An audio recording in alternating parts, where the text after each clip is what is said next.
रास्ता ऐसा भी है जिस पर चलना नहीं पड़ता और जो चलता है वो कभी नहीं पहुंचता, जिस पर रुकना पड़ता है और जो रुक जाता है वो पहुंच जाता है।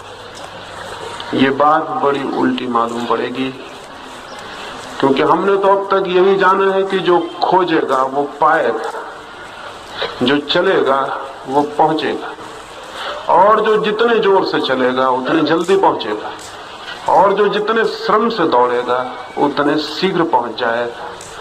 लेकिन इन 3 दिनों में मैं ये निवेदन करूंगा, जो चलेगा वो कभी नहीं पहुंचेगा, और जो जितने जोर से चलेगा उतने ही ज्यादा जोर से अपने से दूर निकल जाए। एक और छोटी कहानी कहूं। एक नदी पर सांझ सूरज ढलता था। 2 भिक्षु नाव से उतरे। एक युवा भिक्षु था और एक बूढ़ा। उन दोनों ने माझी से पूछा कि क्या सूरज डूबने तक हम ये जो सूरज के डूबती रोशनी में चमकती हुई दीवार है गांव की, वहां तक पहुंच जाएंगे।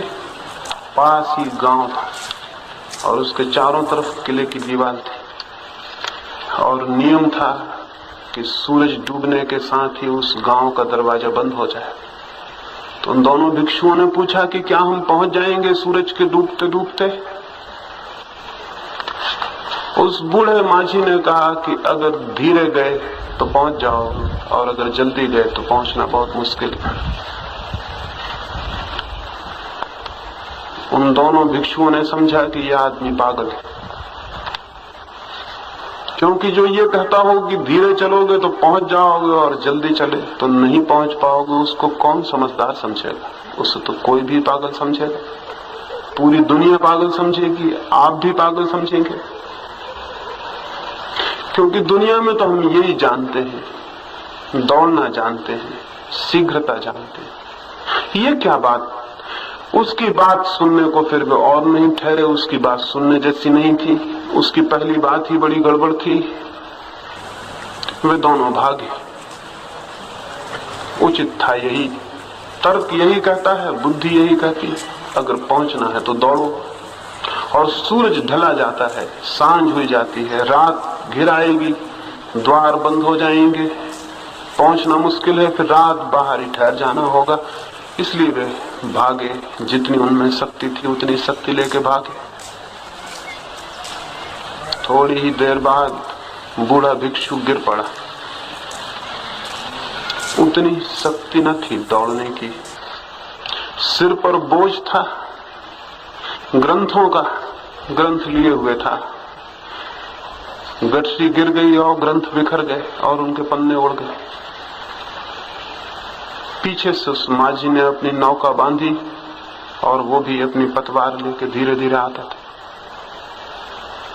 युवा भिक्षु बूढ़े भिक्षु के पैरों से खून को साफ कर रहा था और पट्टी बांध रहा था। उस माझी ने आके कहा कि मेरे मित्रों, मैंने कहा था अगर धीरे जाओगे पहुंच जाओगे, अगर जोर से गए नहीं पहुंच पाओगे।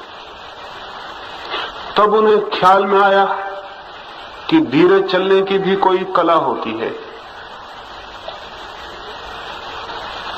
लेकिन उसने तो कहा था धीरे चलोगे तो पहुंच जाओगे।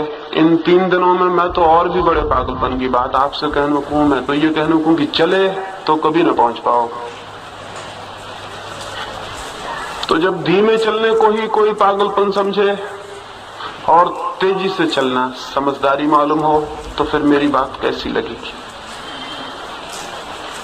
लेकिन कुछ कारण हैं जिनसे ऐसा कहता हूं।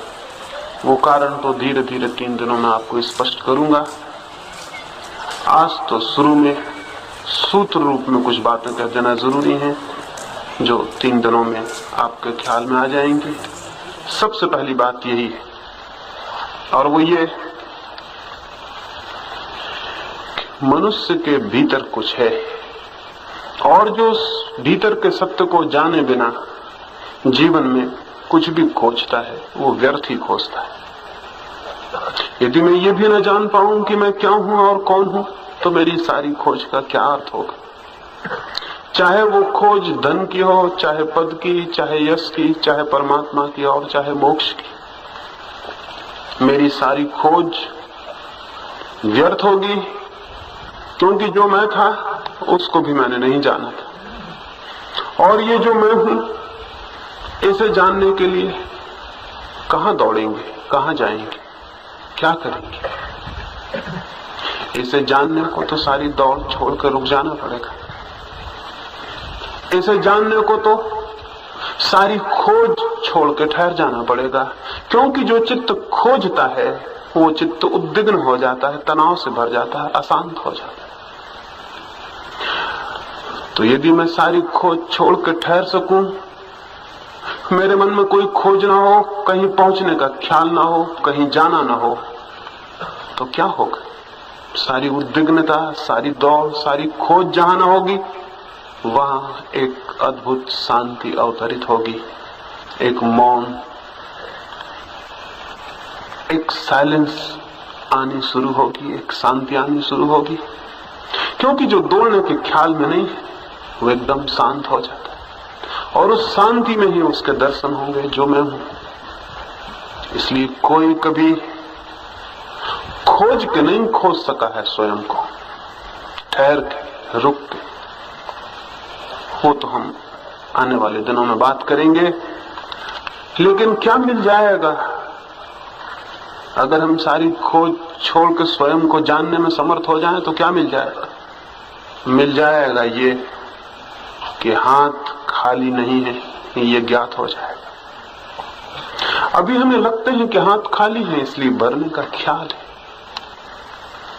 इसलिए दौड़ते हैं, खोजते हैं, किसी भांति भरापन मिल जाए, फुलफिलमेंट मिल जाए, क्योंकि ये खालीपन, अभाव घबराता है, दरिद्रता, दीनता मालूम पड़ती है कि मैं कुछ भी नहीं, मेरे पास कुछ भी नहीं। दौड़ते, भागते, लेकिन कोई आज तक दौड़ के और भाग के उस भरेपन को उपलब्ध नहीं हो पाया जिसकी खोज। जिनके पास सब कुछ इकट्ठा हो जाता है वे भी भीतर दरिद्र बने रहते। उनके भीतर भी भिखारी का अंत नहीं होता, उनके भीतर भी वो मांगने वाला समाप्त नहीं होता। वो मांगे चले जाते हैं, मांगे चले जाते हैं। उनकी दौड़ का भी कोई अंत नहीं होता। अकबर से मिलने फरीद नाम का एक फकीर गया था। उसके गांव के लोगों ने फरीद से कहा था कि अकबर से प्रार्थना करो, मित्र है तुम्हारा, गांव में एक छोटा सा स्कूल खोल दे।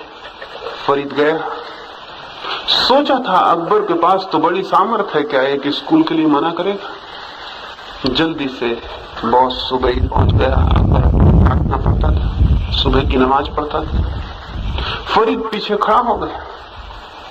अकबर ने नमाज पूरी की, हाथ जोड़े और कहा, हे परमात्मा, मेरे धन को बढ़ा, मेरे राज्य को और बढ़ाकर, मेरी सीमाओं को बढ़ाकर।